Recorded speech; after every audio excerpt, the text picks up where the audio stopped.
It will probably come as a surprise to you that I thought we might start with Todd Akin. As the news of the week has unfolded and the focus of the country has turned to this subject, I wanted to begin by reporting on a poll that I saw this morning. Senator Cornyn, you as the person who is most responsible for trying to win back Republican control of the Senate next time.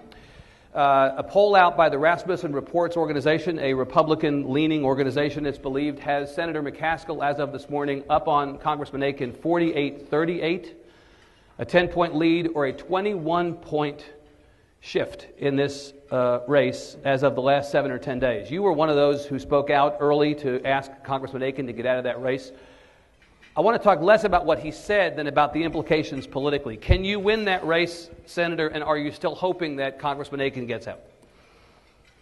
Well, thanks for the question, Evan. I knew you'd come up with something interesting to start with, something provocative. But I don't believe Congressman Akin can win that race, and there's been a call across the board for him to withdraw and allow the Missouri GOP to select an alternative candidate who can win. As you know, the race for the majority in the Senate is very hotly contested nationwide. Republicans need a net of 4 seats, and that was one of the ones where I believe we had one of our greatest opportunities. But as you point out, the Rasmussen poll indicates that Congressman Akin could not win were the election held today, nor do I think that's going to change much. And so I hope he does the right thing.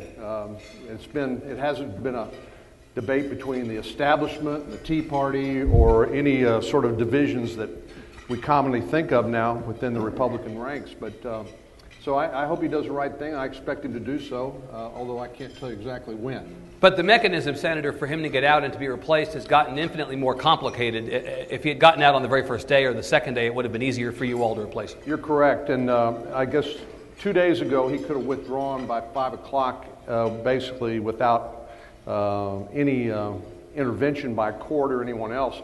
Now, up to 5 weeks before the election, he could withdraw with permission of the court, but it's not like Texas, where I believe you can substitute the candidate on death or disability of the candidate. Here, it's pretty automatic. It said it shall be freely given, the permission by the court, but of course, if there's a cost to reprinting ballots or things like that, that could be a factor. Senator Coburn, Congressman Akin's position on this week has been the people of Missouri who voted in that Republican primary chose me.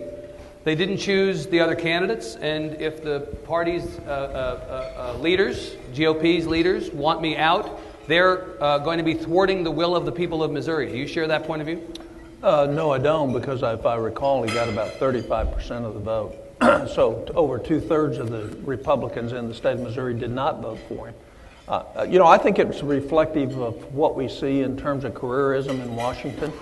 The politicians are so invested in their political career that they don't see the long term and the better benefit. Right. And if Congressman Akin really believes in the principles that he espouses, what he'll want is a long-term success for those beliefs rather than a short-term political consequence that's going to hurt those beliefs. So if Congressman Akin, Senator Coburn, were to call you and say, you're one of the most popular conservatives in the Senate, we want you to come to Missouri and campaign on my behalf, you will turn him down? Absolutely.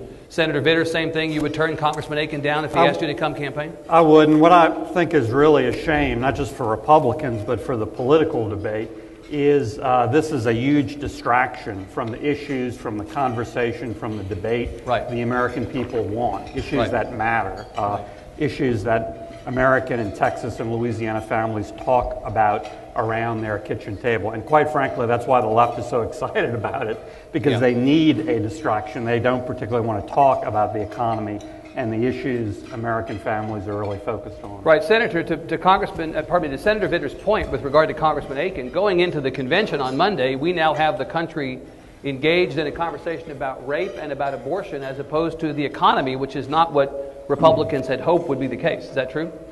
Yes, that's true. And we know this election is about jobs and the economy and about the president's, unfortunately, failed policies of the last 4 years. And we know that President Obama is finding it very difficult to run on his track record. And so that's why I agree, Senator Vitter, that you tend to have more of the personal attacks and the distractions rather than to talk about those issues. And, and we still don't know what a second Obama term would look like. It's not really laid out an alternative vision, but I'm glad we're going to have a serious debate about the real issues with Paul Ryan being selected as a vice presidential candidate, a choice that I would call a high risk, high reward. But I think the country has moved and the conversation has matured. So I think thanks to the efforts of people like Tom Coburn, who served on the Simpson-Bowles Commission, the so-called Gang of Six, the bipartisan attempt to try to come to a consensus on solutions to the nation's biggest problems, I think the American people are ready for that, and I think that's what we ought to be focusing on. And Evan, let me just add, this distraction might continue at least for a while in Missouri.